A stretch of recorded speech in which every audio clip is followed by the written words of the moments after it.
Hello again, anatomy students. Kind of segment 2 of CPR, and you can see I got another nice hairdo going on. I don't know. I'm trying some different things. I don't know if the black or the white, or maybe my traditional gray is the best one. Maybe we'll vote on that sometime. But kind of look a little wild. Look like something out of the 70s today. But oh well. Let's kind of go over a little bit of what we went over yesterday with CPR, and I demonstrated how to do the Heimlich maneuver in CPR, and I talked a little bit about a barrier device. This is what a barrier device looks like.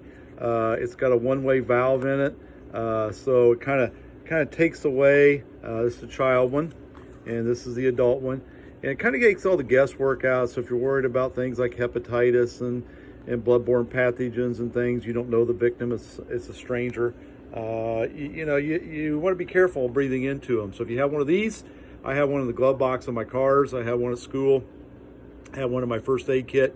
They kind of take the guesswork out of the breathing part. Because let's say you did chest compressions and that person magically, which is probably not going to happen, but let's say they through your efforts, they start breathing again. It might happen in a child especially. But they're still struggling. They're still not doing well breathing. Then you might want to grab one of these and you want to help them breathe. So an adult, you put a breath in every 5 seconds. And if it's a child, you put a breath in every 3 to 5, a little faster. And that's in your notes, so you can kind of check your notes that I gave you and look that up. So that's pretty much how you do CPR. Now, what I want to mainly kind of emphasize today, and there's some other good videos on there and some things that maybe I kind of skipped over a little bit. Good for you to kind of go through that stuff and look it over and make sure if you have any questions, let me know. Email me or whatever, and through Google Classroom or Google Hangout, whatever, and I'll kind of get back with you if you have questions on anything. So today I want to kind of go over an AED. An AED machine looks like this. We have one right across from the office, right in the blue seats where you guys all take those shortcuts. Yeah, I know you do, to lunch every day, if it's unlocked. It's right in that white cabinet. So if somebody is doing CPR and they yell at you, hey, go get the AED, that's where you're going to get it at the high school. It's also in the middle school across from the office. In the elementaries, it's also right across from the office. So all of our buildings have one. There's one down at Ligonier at the fire station. There's one at police station. A lot of public facilities have these. Amberley has one with her as well. So we're seeing more and more of these. This is your best chance of getting the heart started back up again. Okay, so CPR is keeping that brain alive. This thing's your best chance. So when this arrives, this is what you're going to switch over to. So kind of let me go through some things with it. It's pretty self-explanatory. I shouldn't say it this way, but it's kind of dummy proof. So when it gets there, you're going to do CPR right up until the point it gets there. Have someone, if you're lucky enough to have someone else, have them unpack it, get it ready, and they're basically going to turn it on. So you're going to turn it on, and it's going to start talking to you. So I'll turn it on. Ours has a screen, this like the one we have. Apply pads to patient's bare chest. And you're going to see it's lighting up where I'm going to plug in Plug the in adapter. pads connector next to flashing light. Okay, so let me talk a little bit about the pads. Okay, so we'll come back to that in just a second. We have there's usually 2 types of pads. This is the adult one. It is basically a little bit bigger. There's nothing between the plug-in and the pads. It's just all wires. You're going to hook it up. There's little pictures on there, and it will talk to you as well. How you hook it up, I'll show you that in just a second. And then the child pad has a little teddy bear connector. You can kind of see that here. And then there's got a little reducer in between and little smaller pads, and you hook them up a little bit. I got them upside down. A little bit different there than the adult one, okay? Anybody above the age of 8 or above, you're going to use adult pads. Anybody below 8, you're going to use these, okay? And our AEDs have both of those available. So the AED has arrived. You grab the pads. You don't have to worry. The connector is slotted so that it only goes in one way. And it's lighting up the whole time it's on. and you can't do it backwards. It's like fitting a square peg in a round hole. So there's only one way to go, and it will tell you if it's not plugged in properly. So you're going to plug it in, and then you're going to attach it to the victim's, and here's the key, if you heard from the voice thing, to the victim's bare chest, okay? Let me grab my CPR dummy. Okay, so this is my victim, okay? So what I'm going to do is I'm going to rip off that adhesive backing. So you rip off the adhesive backing, and you can see it's going to show you exactly where they go. So this one's going to go in the upper left, as you're looking at them, it'd be that, or upper right, be that person's right, your left as you're looking at them. The other one you're going to rip off, and you're going to put on that victim's left side, right below the nipple. And you're going to plug it in. That's how you're going to attach it. The electricity is going to go between them. It's going to zap the heart, and that's basically, I got my dog. Here you go. Annie's going to get in the picture here, so maybe she can help me. You know, so that's how you attach a adult. With a child, a little bit different. You're going to hook one up on the front between the nipple lines. There you go. And the other one's going to go right between the shoulder blades on the back. So the electricity literally goes between them. If you have, thank you, Annie, you're so helpful. If you have only adult pads, use them on the child and just hook them up front to back like this. So you just make sure whatever space you have. And kind of look at that child, how big they are, is going to determine. Okay, then you're going to let it do its thing. So you got it attached. It's going to do something that's kind of neat. It actually analyzes the rhythm. So I'll let it go through the cycle here. So, analyzing heart rhythm. Do not touch the now, patient. it's really critical at this point. You're not touching them. It's going to pick up your heart rhythm. Okay, so you let it do its thing. And it's going to tell you if shock is advised. This button's going to light up. Stay clear of this patient. Is where it's critical. You say clear, all clear, get everybody Deliver away from shock the patient. now. Because press the orange button now. So if you hit this shock button delivered. And somebody else is touching Analyzing that heart victim, rhythm. It's going to put their not touch the heart patient. into a defibrillation. It's going to stop their heart. So now you got two victims. So you got to make sure before you hit that heart button rhythm. that you No shock make sure everybody is clear.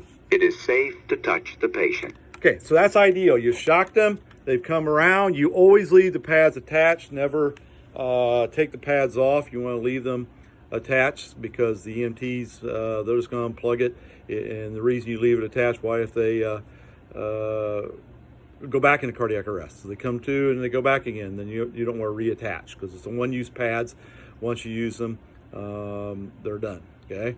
And by the way, this isn't about, let me look at my computer here. This is about 65 or so on the slides. So if you want to look at my slideshow, it kind of goes through all that. Okay, what are some things that we have to look for with an AED? What are some, safety things? The biggest thing is make sure no one's ever not touching the patient. What if I shock them and it doesn't work? Very possible. Then we're going to do CPR for 30 and 2 breaths, 5 times, a cycle of it, and then we're going to shock them again. If that doesn't work, we're going to go back to CPR. So here's the thing. That victim's been laying there. You've been hooking them up. You've been analyzing, and they have had no blood flow to the brain that whole time that's been going on. So you got to get the blood back flowing again. Some AEDs actually will start beeping with the rhythm to see if to help you do compressions, and then they have a little delay mechanism in there, and it will not shock you until you hit that button. And that's kind of the nice thing. So that's one thing you got to make sure you always leave the pads attached, and no one's going to touch the victim. Another thing you look for is if they're wet, you got to get them to a dry surface. You can't, water and electricity doesn't match.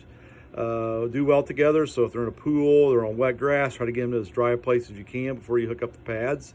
You look for a hairy chest. If it's a hairy chest, you got to rip the hair off. I know it sounds kind of crazy, but there's razors usually with AED, or I had a nurse one time tell me she just put duct tape in there and ripped it off, whatever it takes. But that's like AstroTurf hairy, like this stuff. You normally are not going to have to worry about that as far as a hairy chest. And it will tell you if it's not getting a good connection. The other thing you worry about is a pacemaker defibrillator. It's going to look like a half a deck of cards. It's about right here.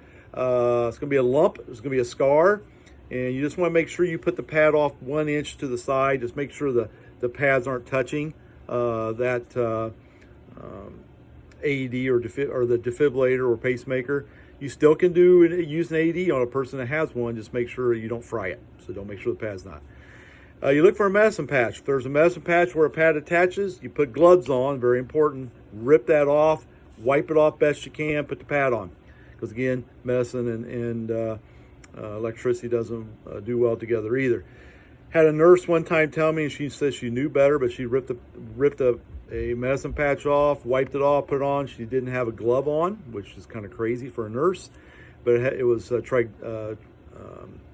actually a stimulant for the heart, and nitroglycerin patch is what it's called, and it actually made her heart go crazy, and they had to give her medication to get her heart rate back down. So be very careful.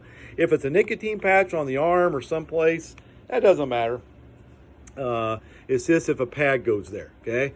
The other thing you got to worry about is metal. If they have a metal port for like chemo, or they have, it's kind of crazy world we live in, a body piercing, you want to make sure a pad's not touching anything metal.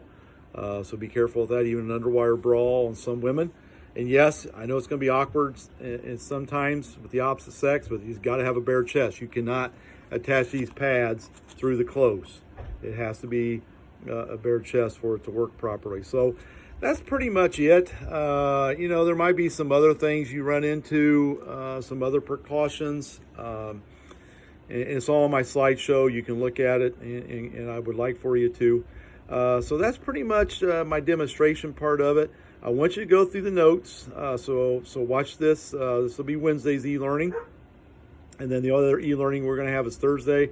And I'm going to post the CPR test. And I know it'll probably be, you can look at your notes, your cell phone's kind of an open note thing. I'm not worried about it. Everybody's going to get an A on it probably, but that's okay.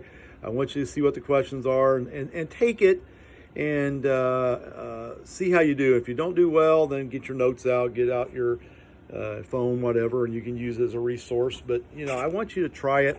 When I do my recertification, I have to take it and get it right. And it's not hard because if you just read the choices, it's not difficult. But that's kind of what we're going to do Thursday. So if we get back to school, then I can kind of check all of you off on the CPR dummies, and we're going to call it good. So